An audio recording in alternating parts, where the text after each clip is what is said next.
พี่น้องผู้ขามาส่งกำลังใจไปให้พระเอกออฟสุรพลหมอลำไอดอลคนที่หนึ่งแต่ปัจจุบันไปสังกัดกับสาวน้อยเพชรบ้านแพงเป็นพระเอกผาแดงพันพระเอกบารมเพิ่นอยู่กับหัวหน้าโจยุมมานินบ่สบายบ่สบายพี่น้องเอ๋ยคือขิ้งไข่หนาวไหนใส่ไข่บ่สวงจักเป็นไข่อีหยังแม่ตอนแรกละวันน่ะอันนี้เป็นไข้หวัดอีหยังเนาะครับอ่อนเพลียปวดร้าวกระดูกรับตาลุ่งเสพตามากๆนักตัวไอด้วยพะนะว่าโอ้เป็นไข่อีหยังเนาะคำเพียงอีพอขอเอ่ยพระเอกรูปหล่อเขาอ่อนร้อนเขาเป็นไข่ปอกเขาเป็นดอกไฟเขาเป็นลูกจิกหน้าเกี้ยงหน้าช้อหน้าใสเป็นไข่หนาวแน่ๆไข่บ่ช่วงพี่น้องเอ่ยก็เลยไปหาแพทย์หาหมอปัดหมอคุณแพทย์คุณหมอตรวจว่าสรุปไข้หวัดใหญ่สายพันธุ์เอพะนะว่าเป็นไข้หวัดใหญ่สายพันธุ์เอไข่กับมีไข่อันนั้นอันนี้เนาะแต่กี้นั่นไข่ซีหนูไข่2009ไข่อีหยังบ้องนึงเลยไข่โควิดบัดนี้มาไข่หวัดสายพันธุ์เอโอ้ยจะแม่นมาหลายกระดอกกระเดียพี่น้องเอ๋ยขอบคุณทุกท่านที่เป็นห่วงนะครับมาโรงพยาบาลเรียบร้อยแล้วครับว่าซั่นว่าออบสุรพลว่าพี่น้องเอ๋ยบ่เป็นไข้บ่สบายบัดนี้เป็นไข้บ่มีเหี่ยมีแห้งแนวรับรสรับชาติบ่ฮู้จักสมจักเข้มพี่น้องเอ๋ยตอนนี้ต่อมรับรสคือเท่ากับ0 555ไข้หวัดสายพันธุ์เอพะนะว่าบ่ฮู้จักจางจักเข้มบ่ฮู้จักสมจักอร่อยบ่อร่อยเป็นจืดจะร่อยเป็นเท่ากับ0พะนะว่าน่ะหลายคนก็ไม่กำลังใจพี่น้องเอ๋ยหมอลำไอดอลคนที่สองตาโตพิษณุพงศ์ก็มาให้กำลังใจหายไวๆนะครับพี่ออฟห่วงใยครับประสันมาหัวหน้าโจยมนินหายไวๆดู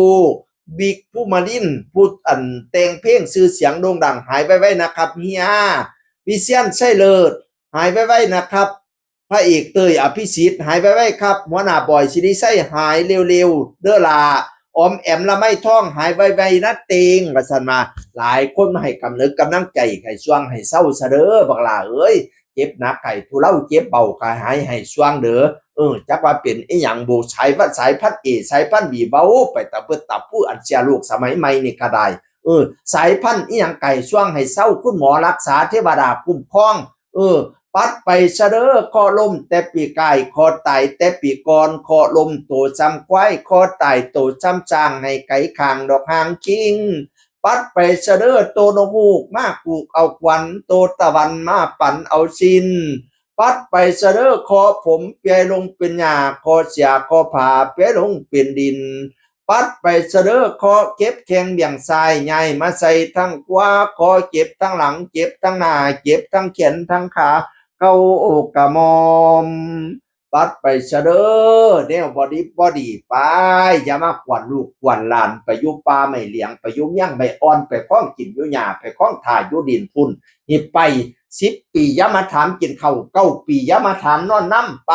ปัดออกไปไกลๆอย่ามากวนลูกกวนเต้าบัดเนี่ยแนวบ่จบพอสีแนวบ่ดีพอสิล่างให้เขางามจังหอยอย่างยดย่อยน้ำก้นบ่ให้มีเด้อนับแต่นี้ไปแลกแหกแต่นี้ไปหน้าให้หอมเนียมทุบัดกลมให้หอมอมทุบัดเลยแนวใดหายยะสุมาเปอแนวใดเหอะยะสุมาเปลี่ยนให้เจ้าแจ้งปันดาวให้เจ้าขาวปันฝ่ายความเจ็บยะสุได้ความไข่ยะสุมีให้เจ้าแข็งปันผ้าให้เจ้ากล้าปันตะวันถึกแดดกะยะไม่เป็นไข่กะยะหมองสุดไปพ้นให้เจ้าพ้นมาไม่สุดไปไม่ให้เจ้าแตกยอดมาไปกะยะฆ่ามากกะยะของยะได้มนขึ้นตองยะได้หมองขึ้นเท่ายะได้เกาเสียสีให้มันนั่งดีสีใสสองพละกำลังป้องไพ่ตองยะได้มีสุขะสุขีล้นกำลังคนล้นลื่นอายุยืนฮอดลอยจนสิ้นชาติชนา